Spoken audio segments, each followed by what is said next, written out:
Another movie that I saw recently was Lindsay Anderson's Oh Lucky Man. It's a sequel to his 1968 film If, which I had watched previously and which I'd seen a number of times before. Also, David Cameron counts it as his favourite movie, which is weird because it's about armed rebellion at a boarding school and how it's a stifling, uncreative place, and that these sort of revolutionary characters are the sort of guardians of the future. It's an awkward film, but it's also one that is, I think, quite timely.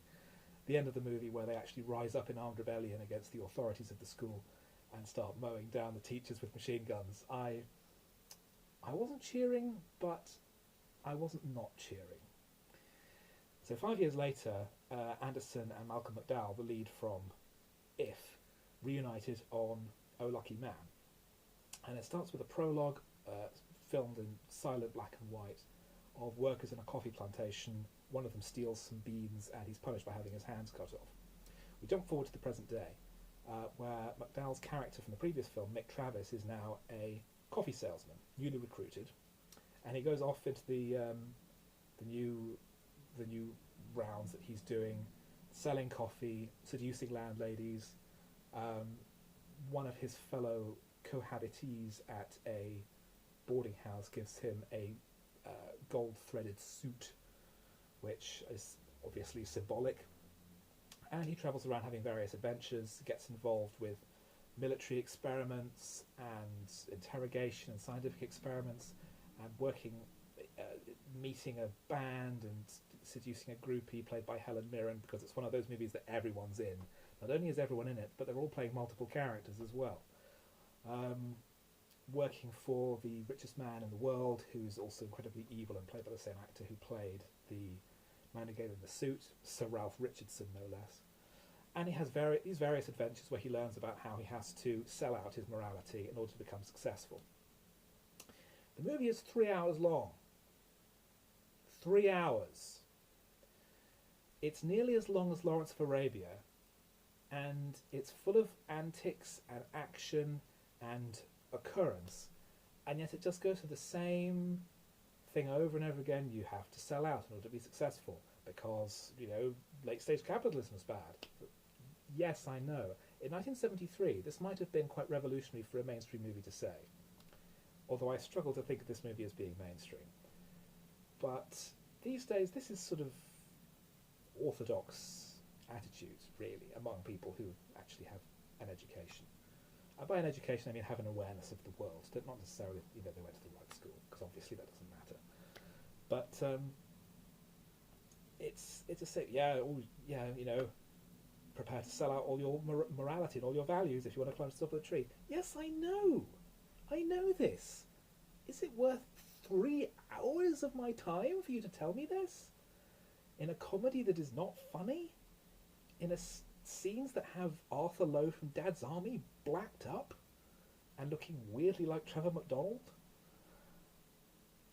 He plays an African dictator who is chummy with the industrialist, and he also plays the owner of a strip club, and he also plays McDowell's boss at the coffee company. You have Graham Crowden, who was also in If, and Arthur Lowe was also in If, now playing a crazy scientist who's doing all kinds of weird experiments involving, on one occasion, stitching a human head to a sheep's body. And the movie ends with Mick having been made homeless. He's spent 5 years in prison and he's become a humanist. And he's homeless, and then he finds a leaflet and goes to audition for a film. And he's auditioning for the actual director, Lindsay Anderson. And he finally comes to the realization, oh yes, I have to pretend to smile in order to be successful. Eat shit and pretend to like it. And then there's a big dance party, and the film ends with a big dance party and all the actors dancing together. So you get to see Malcolm McDowell dancing with Helen Mirren, and you get to see Arthur Lowe dancing, which is always quite funny. And then the movie kind of ends, and there's musical numbers all the way through by Alan. I've forgotten his last name. I want to say Alan Sharp. I believe he's from The Small Faces. But rather than being sort of normally interwoven with the movie, we cut to a recording studio and we watch him and his fellow musicians perform the song, and then we go back to the rest of the movie.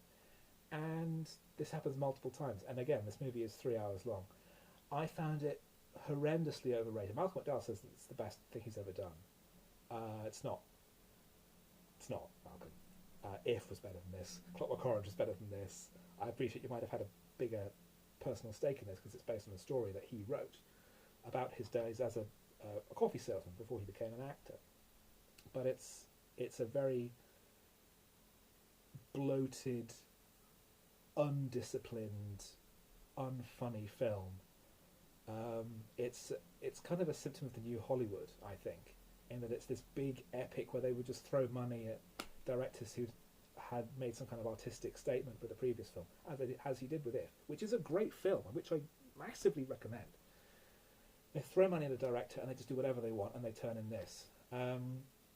It's Anderson's Apocalypse Now, and the fact that it was very expensive and made no money should really have told people that this was a terrible idea. It's not a good film. It's dated horribly. It's not interesting. It's not funny. It's supposed to be a comedy, and it's not funny. It has nothing worthwhile or original or particularly insightful to say. I had to find a copy on YouTube to watch because it's not available on DVD, and I do not recommend anyone bother making an effort to track it down because it is not worth your time.